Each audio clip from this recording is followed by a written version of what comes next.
An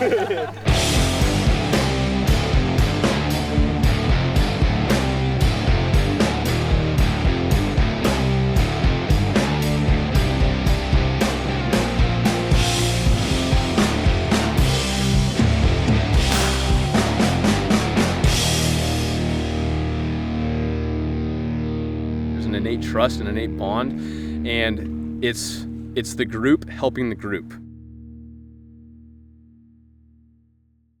So this trip came about when I was working in Mexico, and I met a fellow named Steve Sturman, and we got to talking, and he was a commercial fisherman in Alaska, and we'd had a shared experience because I worked up in Alaska on a salmon boat about a decade ago, and he was a incredibly gracious man who, out of the kindness of his heart, once he found out about Heartland Harbor, he immediately wanted to be involved. So he offered up his place to us, and now we have 6 veterans having their first Alaska fishing experience, and it was because of people who found out about the mission and wanted to do their part and help out. So this is an integral part of how Heartland Harbor is functioning and how we are accomplishing the mission, and it's only because of the goodness and the benevolence of our community. And that is essentially the essence of how we are facilitating these trips for these folks. My name's Creighton Green from Bozeman, Montana, and I was a scout sniper in the Marine Corps. Traveled some pretty cool places, caught some pretty cool fish all over the country, and now Alaska. So this is an experience that I've always wanted. I've dreamed about this since I was a kid, but this place is very special for sure. My name is Jack Patterson. I'm a former Navy rescue swimmer from Park City, Utah. Yeah, the thing I was looking forward to most for this trip was getting out to Alaska. I've never been here at all. The ability to unplug from everything. You know, you feel so isolated out here and so alone with the things that you need to be thinking about and doing. Really was the best part of the trip for me as far as looking forward to. My name is Forrest Freeman, U.S. Army veteran. I was a cavalry scout, and I'm from Reno, Tahoe area. One deployment to RC East Afghanistan, and avid fly fisherman. Probably the thing I was most excited to come up here for was to finally catch a Dolly Varden. Hi, I'm Nathan. I'm from Dallas, Texas. I did 5 years in the Army, 2017 to 2022. And I was a UAS operator where I flew drones.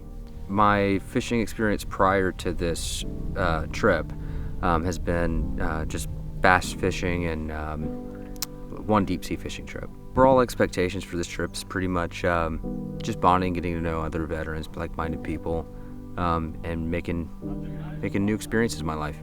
Hi, I'm Jeremy Way. I'm from Southern California, originally Orange County area, and I currently live in Virginia Beach.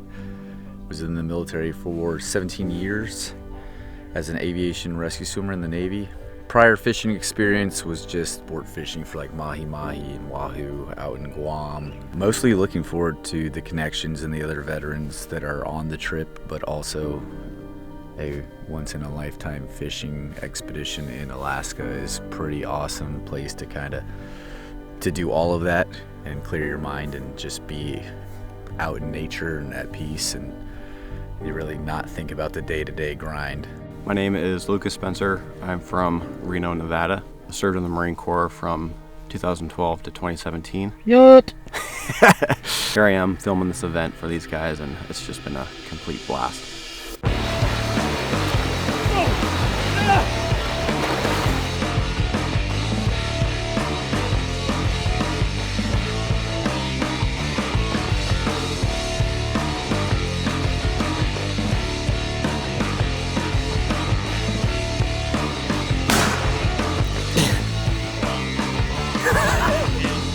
All right, day one, Heartland Harbor trip in Alaska. We have our resident guide, Hannah. Yep. We are flipping for sockeye salmon.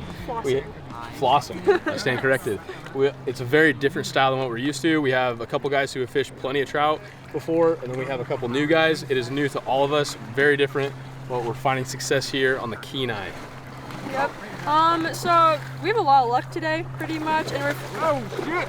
He has one. Oh my god! Oh, he's on! Get the net! That's perfect. Hang on to him! Hang on to him! Hang on to him! Woo! Dude,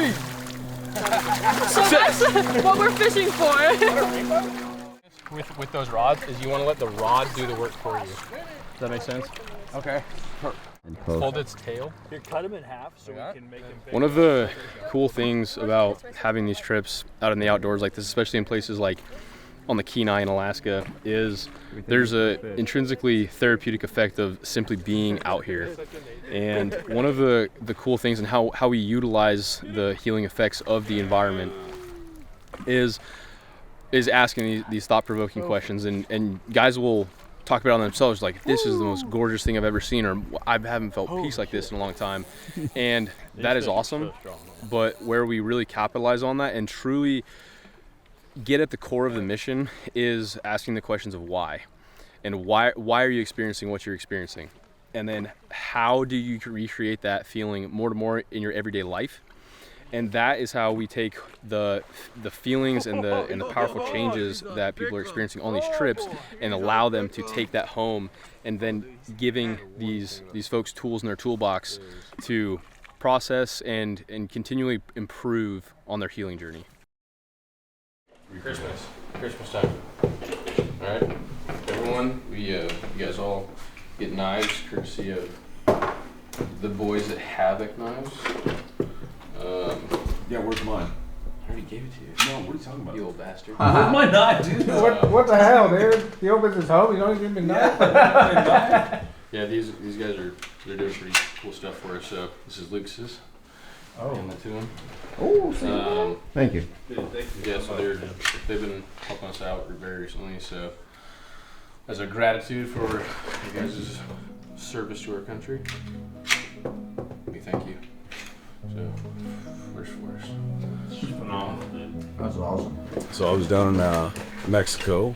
Gary was there. That guy seems awesome, you know, just as far as the 5 minute of interaction we had. You know, he was already tied up with 6 or 7 other guys, so he was doing his thing, and I was just like, I'm gonna get to know that guy this week while I'm here, you know. So he told me about Heartland and everything that he's all about. And I said, come on, man, you got to get to Alaska. So that's how we kind of had the interaction as far as, you know, getting him up here and then, you know, getting the boys up here too. So that was the introduction and the friendship, and it's continued to grow, and we've just continued to stay in contact, obviously planning this trip, and really feel fortunate and blessed that we can host the fellas and kind of show them Alaska, and just hopefully these fellas leave here realizing how appreciative we are for what they've done, the sacrifices they've made, and, you know, haven't done a whole lot of deep dives into everything that they've gone through, but I know there's some stuff that, you know, they've kept private and quiet and stuff, but I'm so grateful and so thankful, you know. So even though we're like born and raised here, it never gets old. It's like even if you travel in Europe or no matter what, you know, you can say you're from Alaska and it's everybody lights up. So we know we live in a really magical, special place, and we are happy to share it with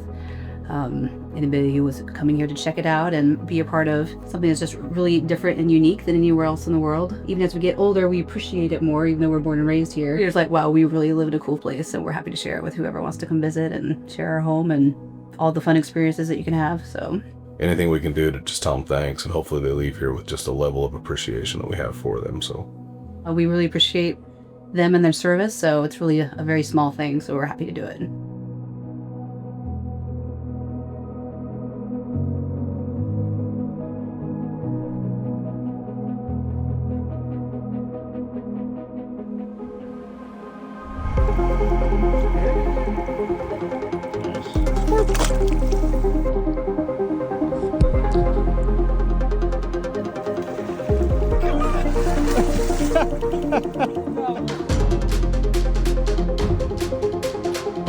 And there is a tail.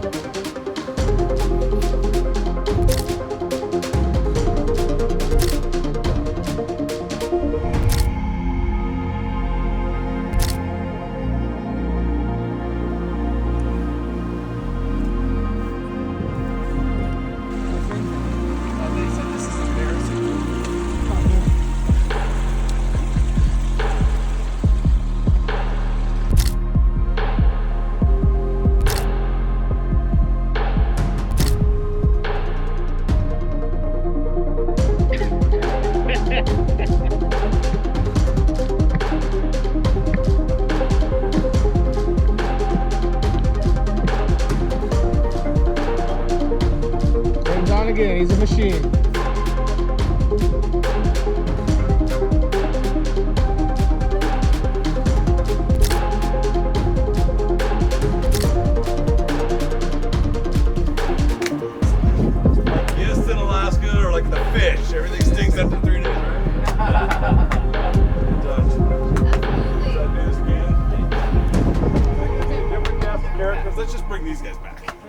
Yeah, I don't want to get to know anybody else.